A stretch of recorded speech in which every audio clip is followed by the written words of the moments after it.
Hey guys, so today you and I are going to talk about documentation. So let's get into it. So the question in question was, Frederick, what does document your software engineering principles applied in different domains of different complexity mean in layman's terms? Well, this is a phrase that I haven't heard before, but based on my interpretation of it, it basically means that you need to structure your documentation around how you do work for different consumers. What does that mean? Well, it basically means that when we write software and we document how we write software or how different systems work, we have to write it in a way where it's consumable for different levels of people.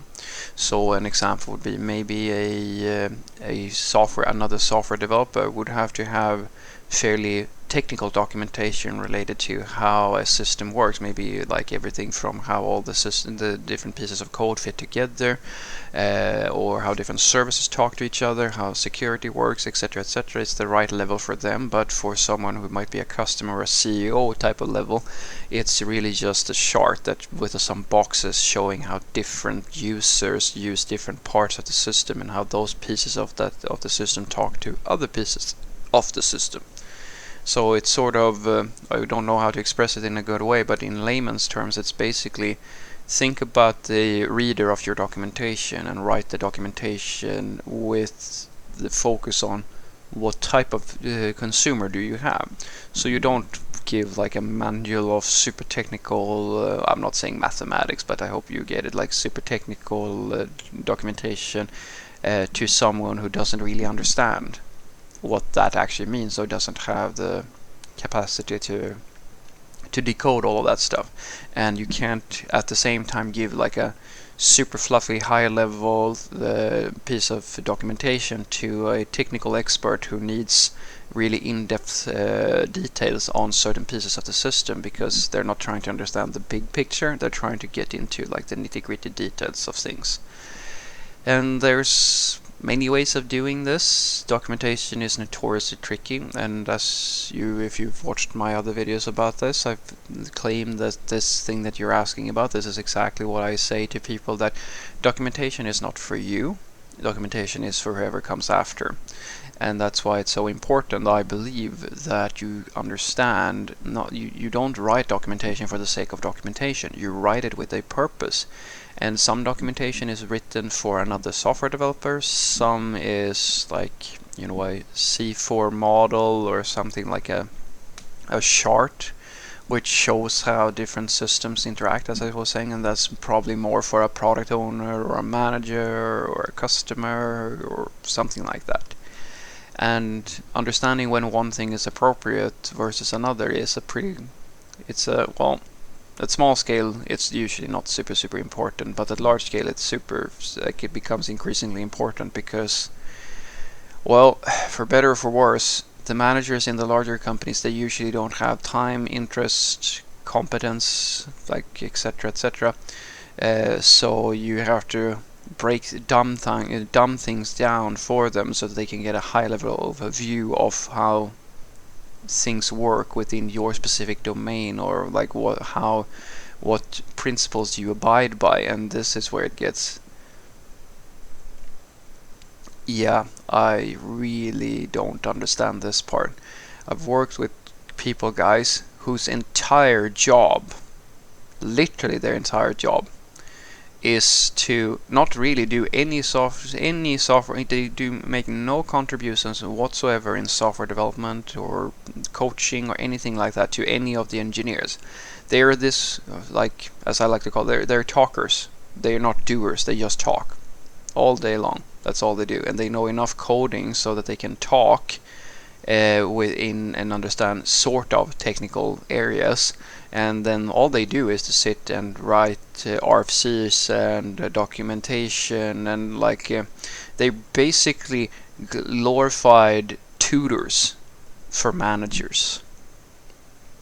So what they do is that they try to understand, which not always, doesn't always work, what the engineers are doing, and then they rewrite documents, or like they change documents so that someone who is a higher level manager can understand how things work. That's basically what they do, and that's a full-time job. It's a full-time job. Like, I think they're some call them staff engineers. It's not like there's many archetypes of this thing, but I've worked with people like that, guys. Like, it's all they are literally trying to translate technical areas or things, areas where there might not be documentation that is digestible to marketing people or some other region of the company, depending on how big the company is, into something that they can understand, and then they try to quote-unquote influence things and make suggestions of improvements, which is just usually, again, ludicrous, because what it actually is a it's an internal technical salesperson. It's a thought leader, which is also a hilarious term. Thought leading, that is what they're doing, which translates in basically to they write proposals and documentation and explain to people who are ignorant of how software works, how things, how domains looks, or how like the issues are, how issues work, or what issues there are, etc., etc., and might make suggestions and quote unquote facilitate discussions and so forth. And this principle, writing the right documentation depending on the domain and different complexity and so forth, this is all they do. It's the bread and butter what they're doing. So they might have several drafts of like PowerPoint presentations or things like that.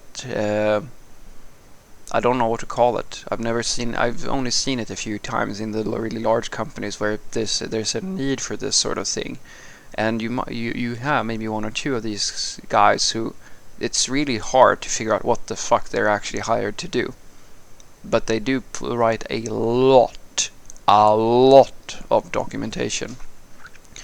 So what I want you to take away from this is that, to put it in layman's terms, the idea behind documenting your engineering principles for different domains and at different levels of complexity, it's based on my interpretation, really just down to who's going to read your documentation and what do they need to know from the documentation that you provide.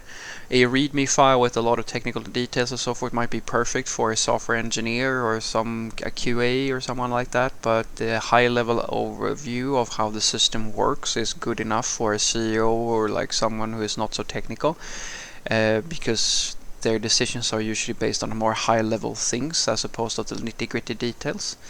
And yeah, that's really all there is to it. As a software developer, it's good to be aware of that you have different stakeholders who have different levels of understanding of the things that you do. And in some cases, in many cases, documentation like this isn't necessary, but in larger companies and so forth, it might be very necessary for you to have multiple sets of documentation, especially if you have customers. If you're dealing with customers who are gonna like buy into your solution or something like that, it's usually a very good investment to have documentation meant for like the software developer or people working in your company, and documentation that is sort of a way for you to educate or show people who may not know exactly how all this tech stuff work, how at a high level at the very least things work within this domain that you are working, so that they can feel more comfortable making a deal with you or something like that. Have a great day.